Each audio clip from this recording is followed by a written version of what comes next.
Assalamualaikum warahmatullahi wabarakatuh. Salam sejahtera, Om Swastiastu, Nama Budaya, salam kebajikan. Apa kabar mahasiswi mahasiswa Pradita University hari ini? Semoga sehat selalu ya. Hari ini adalah week ketiga, minggu ketiga, pertemuan ketiga. Ini mengenai organizational culture and environment the constraint. Ini melanjutkan yang minggu kedua. Minggu kedua adalah manager as decision maker. Manager sebagai pengambil keputusan.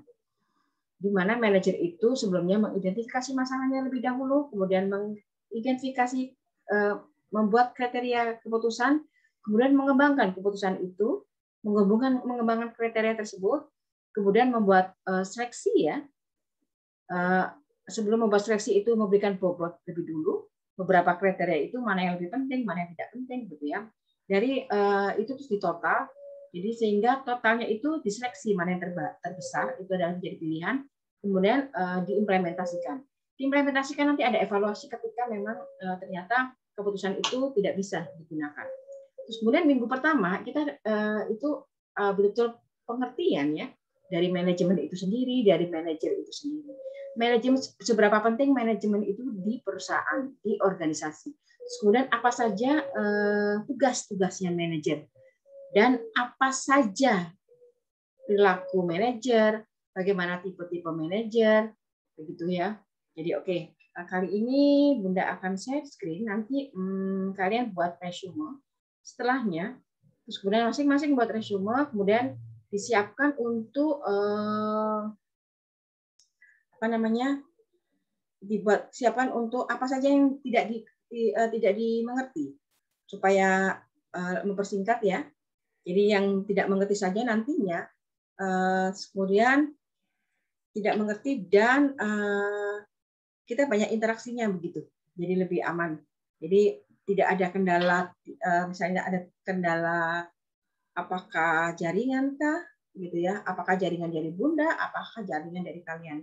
Kemarin jaringan dari Bunda ya, macet, kadang-kadang juga jaringan dari kalian di rumah. Nah, itulah yang namanya kita online ya. Jadi ya kita menyikapi dengan membuat solusi-solusi. Solusi pertama, gagal, solusi kedua. Jadi kita punya plan A dan plan B. Sama ketika mengambil keputusan. Kita punya beberapa kriteria. Oke, kita sekarang week ketiga, organizational culture and environment the constraint. Gak susah ya. Organizational culture and environment the constraints. Oke. Oke, sekarang learning outcome. Kita selalu ada learning outcome. Kita ada manager omnipotent or symbolic. Di mana manager itu semua kuasa atau simbolis. Contrast the action of manager according to the omnipotence and symbolic views. Nah, ini bandingkan tindakan manajer menurut pandangan yang maha kuasa dan simbolis. Nah, explain the parameter of managerial discretion. Jelaskan parameter kebijakan manajerial. Jadi suatu kebijakan itu ada parameternya ya. Nanti di organization culture. Nah, ini budaya organisasinya. Setiap organisasi ada budayanya ya. Semua budaya. Ini kita describe the 7 dimension of organizational culture. Jelaskan 7 dimensi. Ini ada 7 dimensi budaya organisasi. Discuss the impact of a strong culture or organization and managers. Diskusikan dampak budaya yang kuat dan pada organisasi dan manajemen. Dampak yang kuat. The impact of a strong culture. Explain the source of an organization culture. Menjelaskan sumber budaya organisasi. Sumbernya budaya organisasi dari mana terbentuknya. Describe how culture is transmitted to employees. Jelaskan bagaimana budaya ditransmisikan kepada karyawan. Describe how culture affect manager. jelaskan bagaimana budaya mempengaruhi manajer. Budaya yang mempengaruhi manajer ya. Nah, learning outcome berikutnya adalah current organizational culture issues facing manager. Isu budaya organisasi saat ini yang dihadapi manajer. Isu budaya. Apa ya isu budaya saat ini? Describe the characteristic of an ethical culture, an innovative culture, and a customer responsive culture. Nah, ini jelaskan karakteristik budaya etis, budaya inovatif, dan budaya tanggap pelanggan. Ini adalah culture-nya ya. Discuss why workplace spirituality seems to be an important concept. Diskusikan mengapa spiritualitas di tempat kerja tampaknya menjadi perhatian penting, the important concern.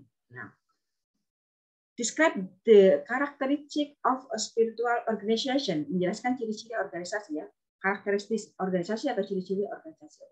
Ini lanjutannya learning outcome adalah the environment, lingkungan ya. Describe the components of the specific and general environments. Menjelaskan komponen lingkungan khusus dan lingkungan umum. Discuss the two dimensions of environmental uncertainty. Diskusikan dua dimensi ya, ketidakpastian lingkungan, uncertainty. Identify the most common organizational stakeholders. Identifikasi pemangku kepentingan organisasi yang paling umum. Oke. Explain the 4 steps in managing external stakeholder relationship. Jelaskan 4 langkah dalam mengelola hubungan managing eksternal, mengelola hubungan pemangku kepentingan eksternal. Oke, baik. Tadi yang pertama adalah the manager omnipotent or symbolic. Oke, maha kuasa nih. Omnipotent view of management. Pandangan manajemen yang maha kuasa. Manager are directly responsible for an organization's success or failure. Manajer bertanggung jawab langsung atas keberhasilan atau kegagalan organisasi. Oke ya. The quality of the organization is determined by the quality of its manager. Kualitas organisasi ditentukan oleh kualitas para manajernya. Ya, the quality of the organization is determined by the quality its manager. Oke. Jadi kualitas organisasi itu ditentukan oleh kualitas manajernya itu sendiri. Managers are held accountable for an organization performance, yet it is difficult to attribute good or poor performance directly to their influence on the organization. Nah, manajer bertanggung jawab atas kinerjanya, boss. Kinerja yang baik atau good secara langsung dengan pengaruh mereka terhadap organisasi. Okay. Symbolic view of management. Pandangan simbolis manajemen. Much of an organization's success or failure is due to external force outside of manager's control. Sebagian besar keberhasilan atau kegagalan organisasi disebabkan oleh kekuatan eksternal dan di luar kendali manajer. Okay. The ability of managers to affect outcomes is influenced and constrained by external factors. Kemampuan manajer untuk mempengaruhi hasil dipengaruhi dan dibatasi oleh faktor eksternal. The economy, customer, governmental policies, competitors, industry condition, technology, and the action of previous manager. Ekonomi, pelanggan, kebijakan pemerintah, pesaing, kondisi industri, teknologi, dan tindakan manajer sebelumnya.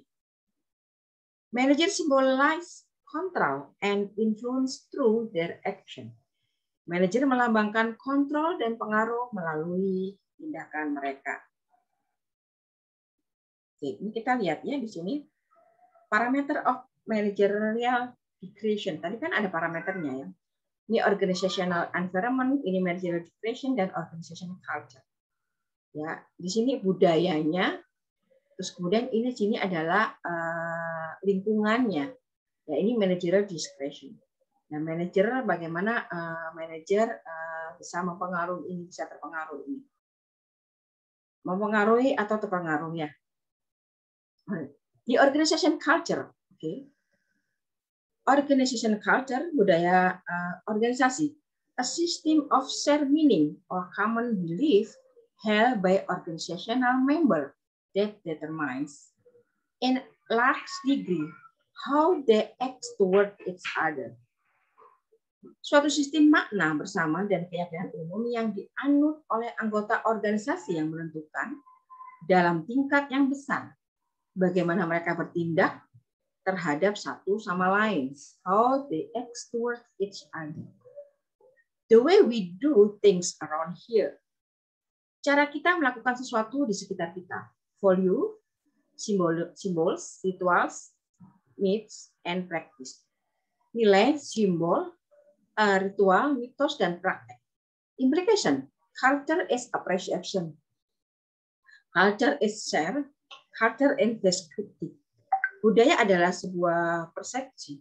Budaya dibagikan dan budaya dideskripsikannya. Budaya itu deskriptif. Okay. Dimension of organization. Ini adalah dimensinya. Dimension of organization culture. Tadi ada beberapa dimensi ya tadi ya. Okay. Organization culture ini attention to detail. Degree to which employees are expected to exhibit appreciation, analyze, and attention to detail. Outcome orientation, degree to which manager focus on result or outcome rather than on how these outcomes are achieved. People orientation, degree to which management decision take into account the effect on people, the organization. Team orientation, degree to which work is organized around team rather than individuals. Aggressiveness, degree to which employees are aggressive and competitive rather than cooperative. Stability, degree to which organizational decisions are action emphasize maintaining the status quo. Innovation and risk-taking, degree which employees are encouraged to be innovative and to take risk. Oke. Nanti kita akan bahas lebih lanjut untuk di pertemuannya ya. Jadi di sini nanti dimension of organizational culture. Oke, di sini contrasting organizational culture. Ini di mana ada dimensi itu ada di mana organization A, organization B, of course different. How about attention to deal, high or low? How about outcome orientation, low or high? This sample. How about people orientation? How about team orientation, aggressiveness, stability, innovation, and risk taking? This is dimension. How many dimensions? 1, 2, 3, 4, 5, 7, 8. 8 dimension. Okay. And strong versus weak culture. This is strong versus culture. Ini adalah budaya yang kuat dan budaya yang lemah. Bagaimana kuat dan lemah, budaya kuat dan lemah ini versus bisa disandingkan. Strong culture. Our culture is which key value are deeply held and widely held. Budaya kuat adalah budaya di mana nilai-nilai kunci dipegang secara mendalam dan dipegang secara luas. Have a strong influence on organizational member. Memiliki pengaruh yang kuat pada anggota organisasi. Okay. Factor influencing the strength of culture. Faktor-faktor yang mempengaruhi kekuatan budaya, di antaranya adalah size of the organization, usia organisasi, age of the organization. Tadi size of the organization adalah ukuran, rate of employee turnover, tingkat pergantian karyawan, kekuatan budaya asli, strength of the original culture, clarify of cultural values and belief, kejelasan nilai dan keyakinan budaya. Jadi ini adalah ukuran organisasi, usia organisasi, tingkat pergantian karyawan, tingkat kekuatan budaya asli, dan kejelasan nilai dan keyakinan budaya. Oke, benefit of a strong culture. Apa sih manfaatnya budaya yang kuat? Create a stronger employee commitment to the organization. Menciptakan komitmen karyawan yang lebih kuat terhadap organisasi. It's in the recruitment and socialization of new employee. Membantu dalam rekrutmen dan sosialisasi karyawan baru. Foster higher organizational performance by instilling and promoting employee initiative. Memupuk kinerja organisasi yang lebih tinggi dengan menanamkan dan mempromosikan inisiatif karyawan. Organizational culture, budaya organisasi. Sources of organizational culture, sumber budaya organisasi. The organization founder, pendiri. Kayak saya pendiri organisasi juga. Ada vision and mission, tentu ada visi dan misi. Past practice of the organization, cara yang telah dilakukan yang apa? To things have been done. Kelanjutan budaya organisasi ini ya. Apa namanya? Perilaku manajemen puncak, cara lain telah dilakukan ya. Ini oke, saya ulang lagi. Sumber budaya organisasi itu sendiri adalah ada pendiri organisasi, di mana ada visi dan misi, praktek organisasi di masa lalu, kemudian cara yang telah dilakukan, kemudian ini lagi cara yang dilakukan, kemudian perilaku manajemen puncak, kelanjutan budaya organisasi ya tadi ya, kelanjutan budaya organisasi, continuation of the organization culture, itu adalah kelanjutan budaya organisasi. Recruitment of like-minded employee who fit, di mana perekrutan karyawan yang berpikiran sama, yang cocok ya. Socialization of new employees to help them adapt to culture. Nah, ini adalah sosialisasi karyawan ya, karyawan baru untuk membantu mereka beradaptasi dengan budaya. Oke. Ini dulu ya. Oke, ini sini adalah strong versus weak organizational culture tadinya. Strong seperti apa, weak seperti apa. Oke, nanti ini juga Bunda akan bahas yang langsung pertemuan. Nah, ini how employees learn culture. Nah, ini di mana ada stories pasti. Ada rituals, material symbols, dan language. Oke, what stories? Narrative of significant event or action of people that convey the spirit of the organization. Cerita ini narasi tentang peristiwa atau tindakan penting orang-orang yang menyampaikan semangat organisasi. Kemudian repetitive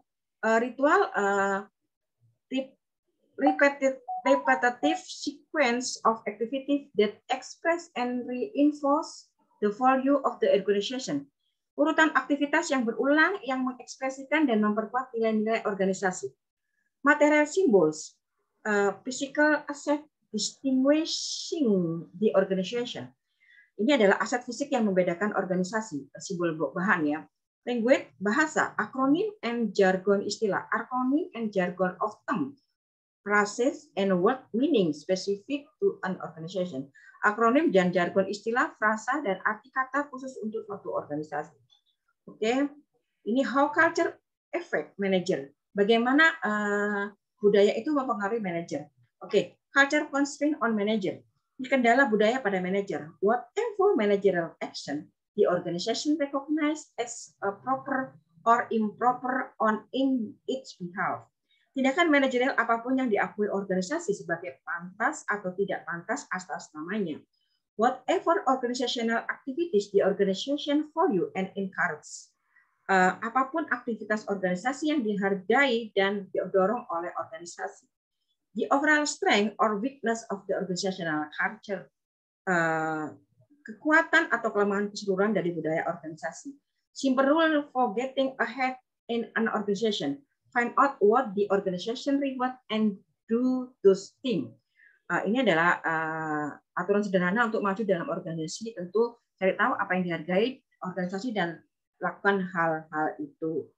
How an organization culture established and maintenance. Ini nanti Bunda akan jelaskan juga secara langsung. Philosophies of organization founders, selection criteria, top management or socialization, and organization culture. Nah, this one, managerial decision affect.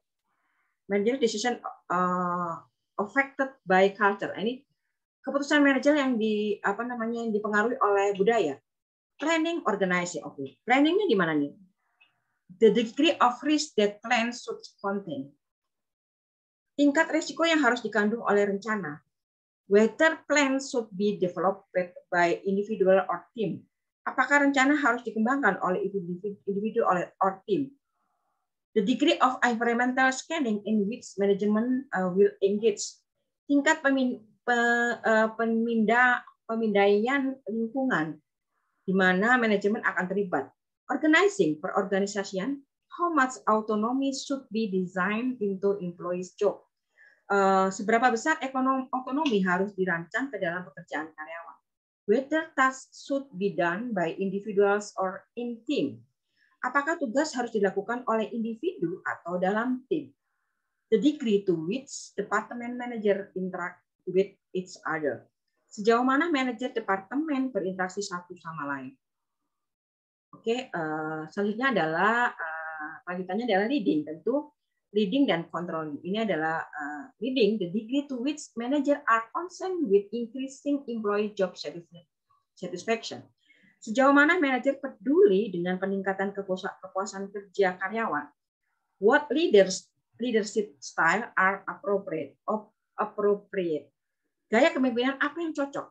Whether all disagreements, even constructive ones, should be eliminated.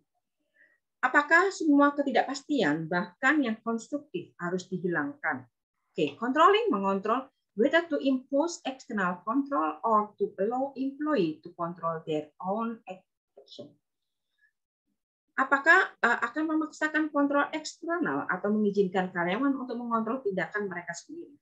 What criteria should be emphasized in employee performance evaluation? Kriteria apa yang harus ditekankan dalam evaluasi kinerja karyawan? What repercussions will occur from exceeding one's budget? Dampak apa yang akan terjadi dari melebihi anggaran seseorang, tentu saja ya. Oke, organizational culture issues. Ini bagaimana isunya ini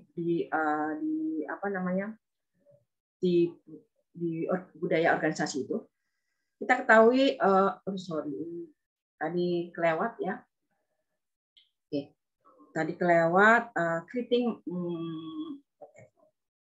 Tadi kalau kelewat, saya pindahkan ini. Ikut tadi ini dari slide ini diulang.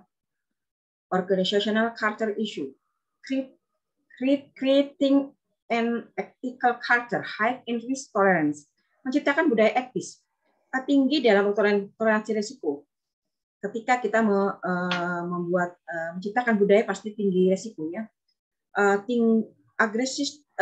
Low to moderate aggressiveness, agresivitas rendah hingga sedang. Fokus on means as well as outcome. Fokus pada sarana serta hasil. Creating an innovative culture. Nah, bagaimana ketika kita menciptakan budaya yang inovatif? Challenge and involvement. Tantangan dan keterlibatan. Freedom, kebebasan. Percaya, trust and openness, kepercayaan dan keterbukaan. Idea time, waktu ide. Playfulness or humor, keceriaan. Conflict resolution, resolusi konflik. Debat, risk taking, mengambil risiko. Tentu mesti ada ketika kita menciptakan suatu budaya pasti ada risiko ya. Oke, ini ada suggestion for manager creating more ethical culture. Ini ketika saran ya untuk manajer menciptakan budaya yang lebih etis, more ethical culture. Seperti apa? Be a visible role model. Jadi panutan yang terlihat. Communicate ethical expectation. Komunikasi yang harapan etis, provide ethic training, memberikan pelatihan etika, visibly reward ethical acts and punish unethical ones.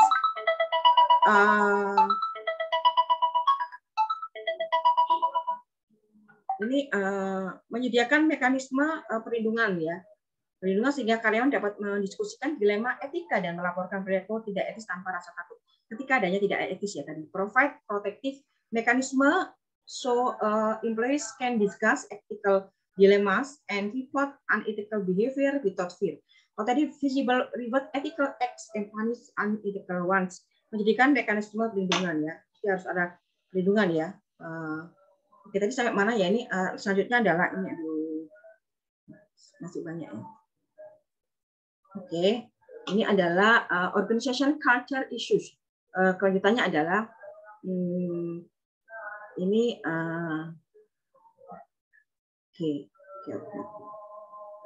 ini adalah creating a customer responsive culture. Menciptakan budaya responsif pelanggan. Hiring the right type of employee or ones with a strong interest in customer. Mempekerjakan jenis karyawan tepat yang memiliki minat kuat dalam melayani pelanggan. Having few rigid rules, procedure, and regulation. Memiliki minat kuat dalam melayani pelanggan. Okay. Kemudian using wide price empowerment of employee itu memiliki sedikit aturan ya. Sedikit aturan tadi adalah few rigid rule, sedikit aturan, prosedur, dan regulasi yang kaku. Ya. And regulation using widespread empowerment of employees, menggunakan pemberdayaan karyawan secara luas, widespread, having good listening skill in relating to customer message, memiliki keterampilan mendengarkan yang baik dan berhubungan dengan pesan pelanggan, having good listening skill and relating to customer message, ini adalah mendengarkan, providing role clarity to employees to reduce ambiguity and conflict and increase job satisfaction. Having constitutes caring employee willing to take initiative. Memberikan kejelasan peran kepada karyawan untuk mengurangi ambiguitas dan konflik serta meningkatkan kepuasan kerja. Dan memiliki karyawan yang teliti dan peduli yang bersedia mengambil inisiatif. Oke, selanjutnya nanti akan Bunda lanjutkan kembali. Ini untuk terima kasih. Wassalamualaikum warahmatullahi wabarakatuh. Om Swastiastu, salam sejahtera, namo buddhaya, salam kebajikan. Terima kasih. Melanjutkan nanti ya. Terima kasih. Bye bye.